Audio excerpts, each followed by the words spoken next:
9-year-old Maya Wilson didn't see it fall. She was pressed against the cold brick wall of an abandoned storefront, trying to disappear as November rain turned to sleet. Each drop stung like a needle against her bare skin. Then came a different sound, a splash that made her look up. Her instincts, sharpened by 137 days on Chicago's unforgiving streets, caught the sight of a sleek leather wallet sinking into a puddle. The man who dropped it never noticed. Tall, confident, dressed in a charcoal overcoat that probably cost more than her mother ever earned in a month. He strode ahead, phone to his ear, voice sharp, gestures quick. Even through the freezing rain, Maya could sense his power, his purpose. A man from another world, but fate had other plans. Maya pulled her thin jacket tighter around her small frame, shivering as sleet collected on the sidewalk.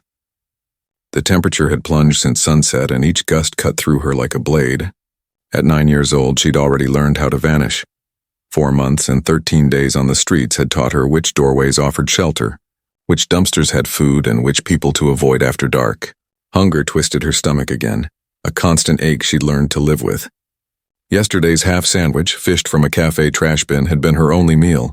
She had 27 cents, barely enough for anything. Not even the vending machine crackers at the hospital lobby where she sometimes went just to warm up. She brushed her tangled dark hair aside and watched people rush past. Umbrellas up, coats pulled tight, thoughts already on warm homes and hot dinners. No one saw her. No one ever did, except for Mrs. Chen, the flower shop owner across the street, who always pretended not to notice when Maya took wilted blooms from the discard bucket. Last week, Maya had left a bunch of dying carnations at the door of an abandoned building where an old man named Frank had died in his sleep. Frank once shared half a sandwich with her and taught her where to sleep safely under the Lower Wacker Drive overpass. Mrs. Chen never asked questions. Maya never asked for pity. Her story was too painful to tell. Her mother, Anita Wilson, had overdosed 4 months and 13 days ago in their one-room apartment.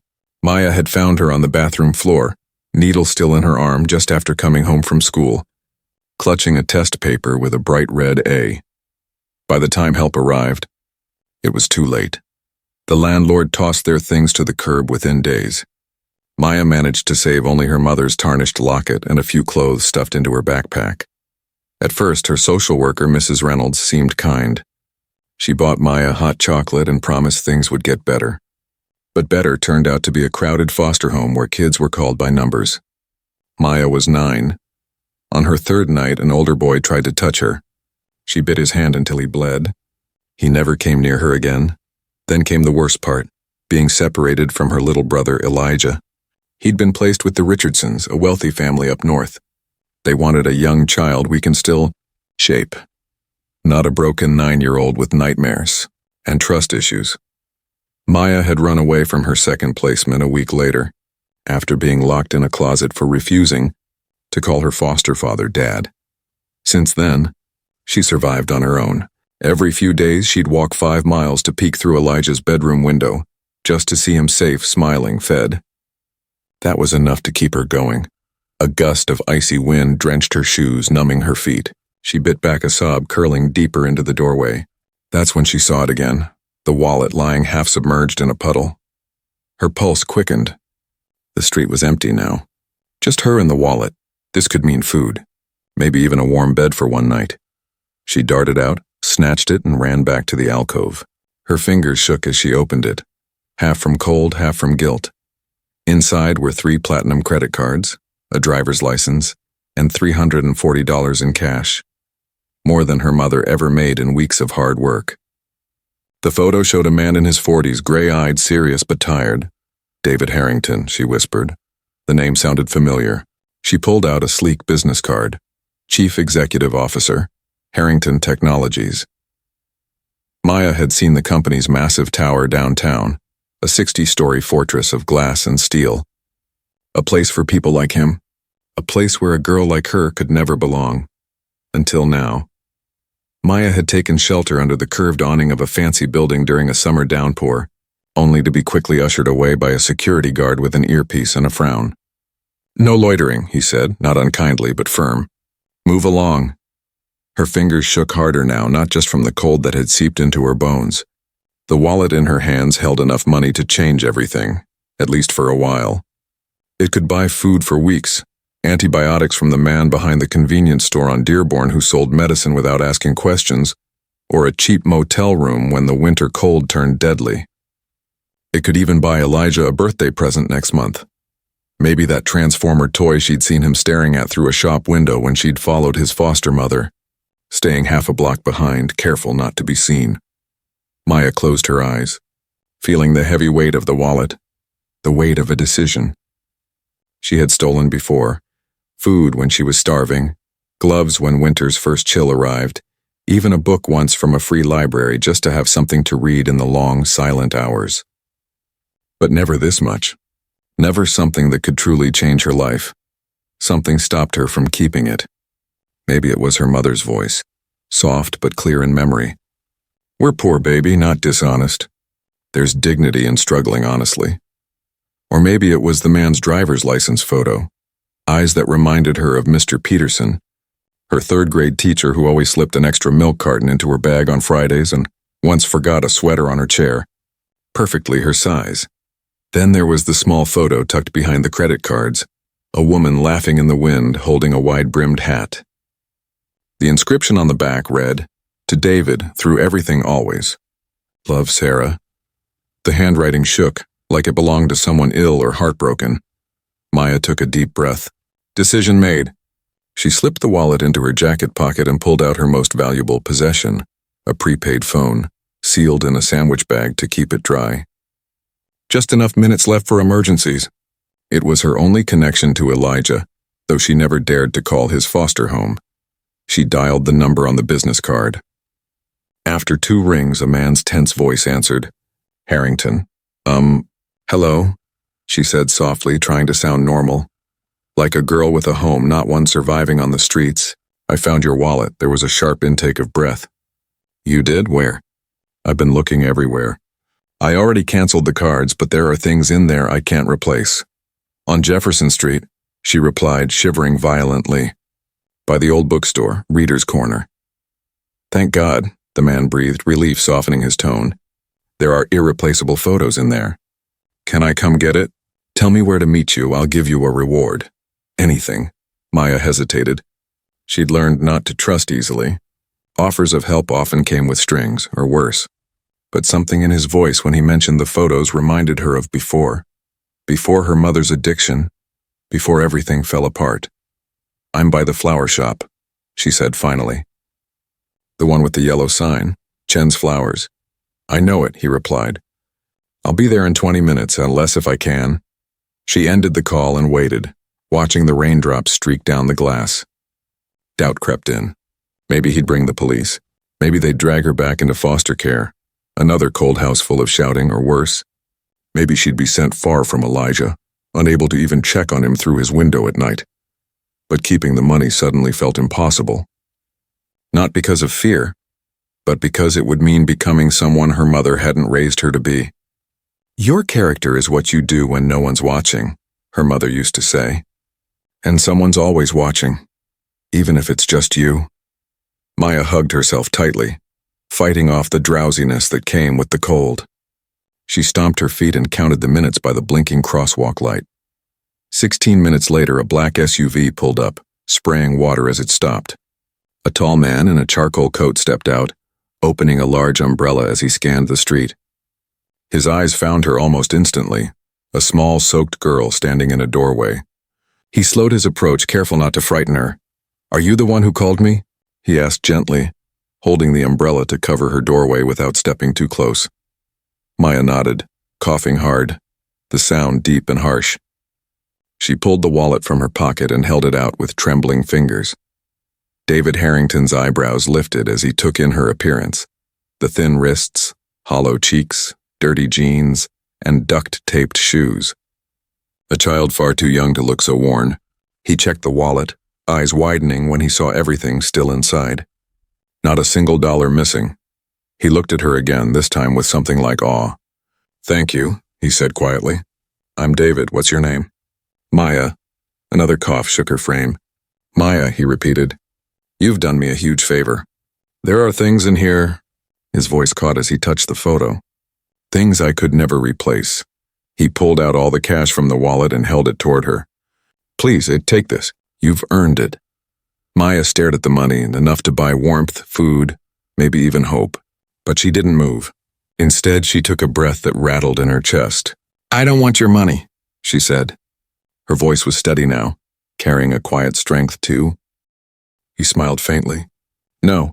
When I was little, I wanted to be an astronaut, then a firefighter, then an architect. I ended up in tech because I was good at math. I'm good at math too, she said quietly, a flicker of pride in her voice. I was 2 grades ahead before everything changed. Darlene returned with their drinks, a steaming mug of coffee and a mountain of whipped cream on Maya's hot chocolate. Maya stared at it, awed. Go ahead, David encouraged. It's not too hot. She took a cautious sip. Her eyes closed as the warmth spread through her chest. Good, she whispered. David smiled. I'm glad. So you like math, he said. What else did you enjoy at school? Her face clouded. I'm not in school now.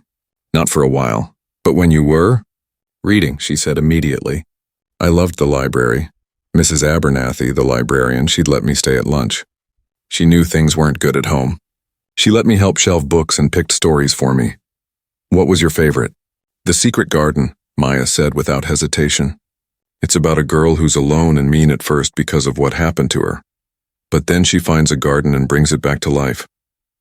She smiled faintly. And A Wrinkle in Time. It's about kids who have to be brave and save someone they love. David heard the echoes of her own story in those words. Children facing darkness, finding light where they could. Their food arrived, steaming bowls of soup and golden grilled cheese sandwiches. Maya hesitated, then took a bite. Her eyes closed again, tears forming as warmth and flavor hit her tongue. David pretended not to notice. Slow down, he said gently. You don't want to get sick. There's no rush, she paused mid-bite. Sorry. Nothing to be sorry for, he said. Take your time. They ate quietly, the space between them growing easier. When Maya finished her first sandwich, she looked up. Can I save the other one for later? David's chest tightened. That small practical question shattered something inside him. The reminder that for her, even this simple meal was survival. Of course, he said softly. Both kinds.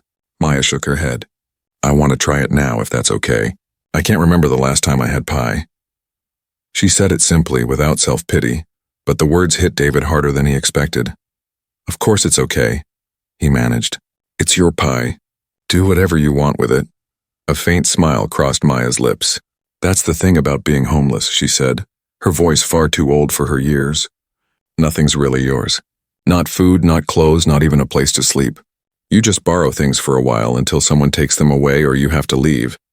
Her words hung in the air, simple but devastatingly true. David had never thought of homelessness that way. Not just the lack of food or shelter, but the complete absence of ownership, of belonging. What about your brother? He asked, steering the conversation away from the ache her words left behind. You said you check on him. Tell me about him. For the first time, light returned to Maya's face. It erased the weariness, revealing the child she might have been. Elijah's amazing, she said, her voice suddenly warm. He's 5, almost 6, and so smart. He could count to 20 before he was 3. And he's funny. He makes up songs about everything, brushing teeth, tying shoes, anything. She sipped her hot chocolate, now cooled. After she got really bad with the drugs, I took care of him. I made his breakfast, walked him to preschool, read him stories at night. She hesitated. He loves dinosaurs and those toy cars that turn into robots. He has this laugh that fills up the whole room. Her expression darkened. He probably thinks I abandoned him. The social workers wouldn't let me talk to him after they separated us. Said it would impede his adjustment process. Like cutting him off from the only person who was constant in his life was supposed to help him. David frowned. How do you know where he is if they wouldn't tell you? A flicker of pride lit Maya's face. I memorized the address on the papers when the social worker wasn't looking. Followed the car when they took him away. Ran after it for 6 blocks before I couldn't anymore. Her voice softened. The Richardsons live on Maple Avenue in Evanston. Big house, blue shutters. One of those fancy doorbells with a camera. They have a golden retriever, Buddy. Elijah always wanted a dog. David felt a deep respect for this small, determined girl who had built her own way to keep watch over her brother. You walk there? Maya nodded. Every few days. Sometimes I just watch for a few minutes before anyone notices me. I just need to see that he's okay. Is he? She hesitated, torn between relief and sorrow. He seems happy. New clothes. He laughs when he plays. Mrs. Richardson reads to him. They got him a bike. He's better off there than he would be with me. I know that, but we promised we'd always stay together. I was the one who always took care of him. Her voice cracked and she looked down. David pretended not to notice the tears. You said his birthday's next month? He asked gently. She nodded. December 12th. He'll be 6. Do you want to get him a present? I'm trying to save up, she said. I've got $327 so far. Not enough for what he really wants. There's this transformer. Optimus Prime. The big one that turns from a truck into a robot. He saw it in a commercial before everything. He talks about it all the time. I know what store window it's in downtown. Sometimes I go look at it. David felt something shift inside him. A child with nothing, dreaming not of warmth or safety, but of making her little brother feel remembered. Maya, he said softly. I meant what I said earlier. I want to give you a reward for returning my wallet. The money that was inside it'd be enough for that toy and then some. She met his eyes. I didn't do it for a reward. I gave it back because it was yours. Because it had your pictures. It was the right thing to do. I know, David said, but accepting help when it's offered isn't charity. Sometimes people want to help because that's the right thing too. Maya thought about it. If I had money like that, she said slowly, I'd get medicine for my cough. A real coat, shoes without holes, and maybe save some for food. David's chest tightened. While he worried about board meetings and deadlines, this 9-year-old worried about survival. Before he could reply, Darlene returned with 2 slices of pie, apple and blueberry, setting them down with a kind smile. You look better already, honey. Nothing like grilled cheese to put some color in your cheeks. Thank you, Maya murmured. Anything else? The waitress asked. Could we get the extra sandwich wrap to go? David said. And maybe the pie too. Of course. Darlene glanced at Maya, her eyes full of quiet questions, but said nothing. Maya looked at the pie in wonder. It looks like the pictures in magazines. Try it, David said, picking up his fork. She took a small bite of blueberry, eyes widening. It's so good, she whispered, afraid to break the moment. I forgot dessert could taste like this. They ate in silence, the awkwardness gone, replaced by something gentle and human. David watched as Maya savored each bite, knowing that for her this simple pie was a rare luxury. When they finished, Darlene returned with the containers and the check. Your daughter has beautiful eyes, she said, smiling at Maya, green like emeralds. David understood instantly she was protecting them, giving them a story. She gets them from her mother, he said smoothly. When Darlene left, Maya frowned. Why did she say that? About me being your daughter? She was trying to protect you, David explained. A man and a young girl together this late might make people ask questions. She gave us a story that keeps us both safe. Maya nodded, instantly understanding. Her street-honed instincts recognized the protective gesture for what it was. She was nice, she said quietly. Not everyone's nice to kids like me. Kids like you? David asked. You know, homeless kids, street kids.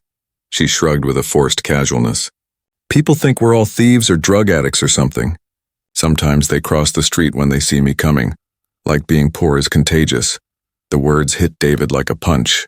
The calm way she accepted such cruelty was unbearable. How many times had he crossed the street to avoid someone like her? How many times had he dropped money into a cup without ever meeting a person's eyes?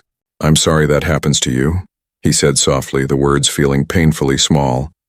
People can be cruel when they're afraid. Afraid of a kid? Maya asked, skeptical. Not of you, David said. Of what you represent. The reminder that the line between security and crisis is thinner than anyone wants to admit. A few bad breaks and their lives could fall apart too. He surprised himself with the realization, one he'd never spoken aloud before. It's easier for people to pretend you don't exist or to blame you than to face that truth. Maya thought for a moment. I never looked at it that way, she said. I just figured they thought I was dirty or dangerous. Some might, David admitted, but most are just scared. Same reason people avoid hospitals. It reminds them how fragile life really is. When the meal ended, David paid the check, leaving a generous tip. As Maya put her coat back on, still damp but warmer now, he finally asked the question that had been sitting in his mind all night. "Where will you go now?" Her guard went up instantly. "I have places," she said vaguely. "I'll be okay." "It's supposed to drop below freezing tonight," he said. "Maybe even snow." Maya looked away. "There's a heating grate behind the public library. If no one else has it, I can sleep there." The words made his stomach twist. Competing for a patch of warm air shouldn't be normal for a 9-year-old. "Maya," he said gently. "I'd like to." As they reached the black SUV, its lights flickered on. Maya paused at the door, one last battle raging inside her. "It's going to be okay," David said softly. "I promise." She took a breath, placed her hand on the handle, and climbed inside, a moment that would divide her life into before and after. "Thank you," she whispered. For dinner? "For talking to me. For seeing me." The words broke something open inside David. He stood in the cold umbrella, trembling in his hand, feeling the full weight of what she'd endured, and the fragile hope that now rested between them. He closed the passenger door gently and walked around to the driver's side, taking a breath before sliding behind the wheel. As the engine started and the heated seats began to warm, he glanced at Maya, who was tracing her fingers over the soft leather upholstery. Her expression was a fragile mix of disbelief and hope. Under the streetlights, her small face, so young yet marked by old eyes, caught his gaze. In that moment, David made a silent promise to the memory of Miss Jopulos and to the photo of Sarah in his wallet. Whatever happened next, Maya Wilson would never have to fight for survival alone. No matter what legal, personal, or logistical challenges lay ahead, he would face them. This chance encounter, a lost wallet, a simple dinner invitation, had set them both on a path neither could have foreseen, yet both seemed destined for. As the SUV pulled away from the curb, carrying them toward an uncertain future but a safer night, the first snowflakes of winter began to fall. They settled softly over the city streets, covering the doorway where Maya had huddled hours before, erasing the footprints that had led her to this moment of unexpected grace. Inside Lou's diner, harsh fluorescent light spilled over a peeling vinyl booth where Maya sat across from David Harrington. The diner's warmth had brought color back to her cheeks, but also a painful tingling in her fingers and toes as feeling returned. She'd devoured her grilled cheese and tomato soup with such hunger that David quietly ordered her another round. He tried to keep his face neutral as he watched her trembling hands. Now she sipped on a chocolate milkshake, occasionally coughing into her sleeve, her wary eyes flicking toward other patrons as though expecting to be thrown out. "When you're done with that," David said gently, his untouched coffee growing cold. "Want some pie? Lou makes it fresh every morning." Maya shook her head, embarrassed. "I'm okay. This is already a lot. Thank you." In the diner's harsh light, David saw what the dark streets had hidden. The healing cut above her eye, yellow bruises around her wrist, and the tear in her jacket sewn together with dental floss. But most haunting were her eyes, too calculating, too guarded for a child her age. "Where are your parents, Maya?"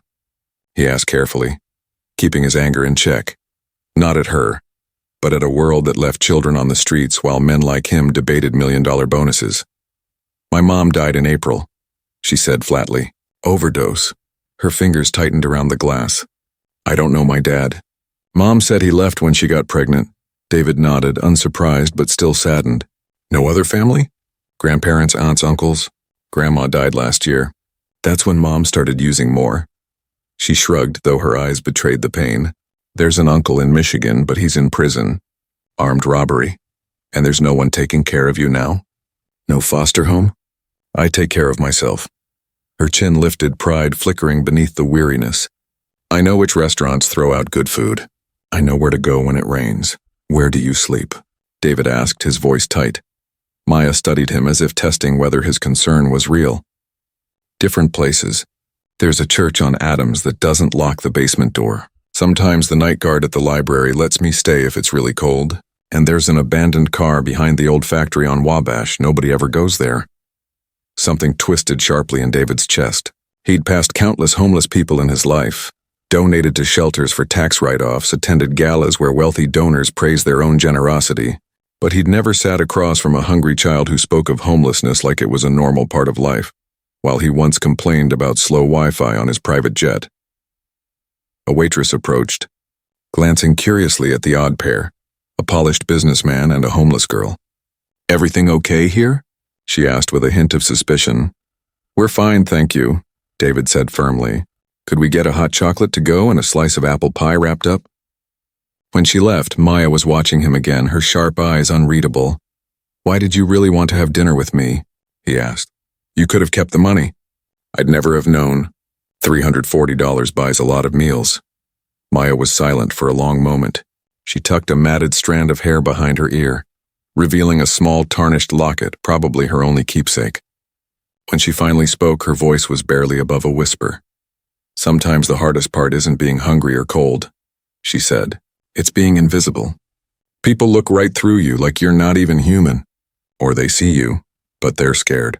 They pull their kids closer like you're contagious." Her words hit David hard. He had done that. Crossed streets, avoided eye contact, chosen not to see. "I wanted to ask you something," Maya said quietly. "Something important. What's that?"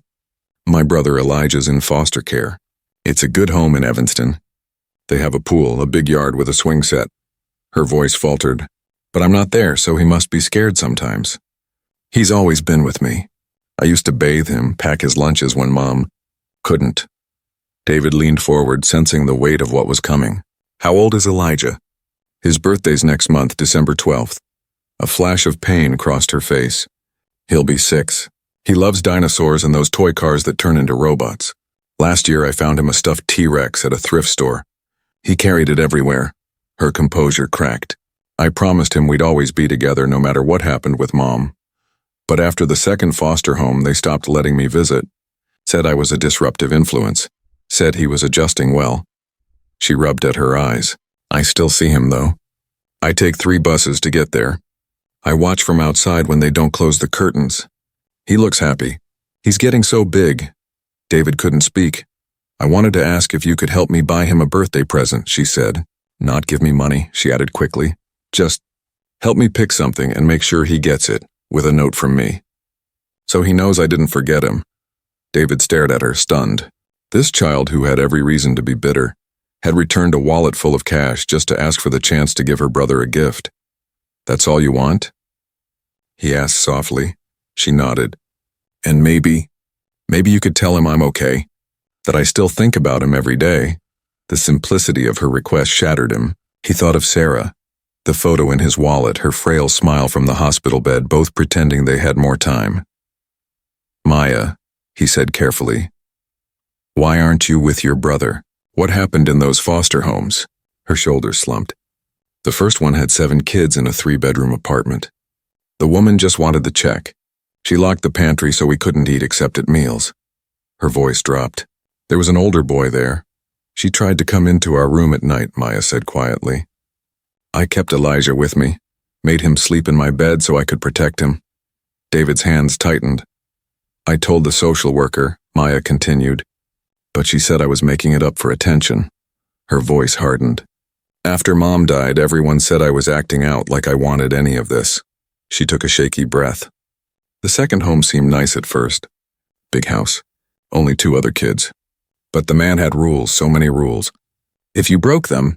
Her voice trailed off as her fingers brushed her wrist where faint bruises remained. "He said Elijah was manageable, but I was defiant. They split us up after I hit him for backhanding Elijah over spilled milk. Then they called me violent and sent me away." Her voice broke. For a moment, the walls she'd built around herself cracked. David finally saw what others hadn't. A protective sister punished for her loyalty. Not a troublemaker. "Maya," he said softly, his voice unsteady. "I think we can do more than just give you a present." She looked up, wary again. "What do you mean?" David pulled out his phone. "I have a friend, Rebecca Goldstein. Family lawyer, the best in Chicago." He glanced at his watch. "She's probably still at her office. Would you be okay if we went to see her right now?" Maya's eyes widened, confusion mixed with the first spark of hope. "About what?" "About finding a way to keep you and your brother together," he said carefully. "Legally, permanently." For the first time, her composure shattered completely. Her lip trembled as she whispered, "They said that's impossible. No one wants an older kid with problems." "What problems?" David asked gently. "I get nightmares, bad ones. Sometimes I scream. I get angry when people lie to me or hurt Elijah. I missed almost 3 months of school this year, so I'm behind in everything but math. And," she swallowed, voice barely above a whisper, "I don't trust people. The social worker says I have attachment issues and authority problems." The label stung David, but he kept his tone calm, knowing Maya had learned to read danger in adult voices. "Maya," he said, leaning forward, "I run a company with over 2,000 employees across 3 continents. You know what I've learned? Everyone has problems. Everyone has nightmares. What matters is how we help each other through them." "You can't fix this," she said, but beneath her doubt was a quiet yearning to believe.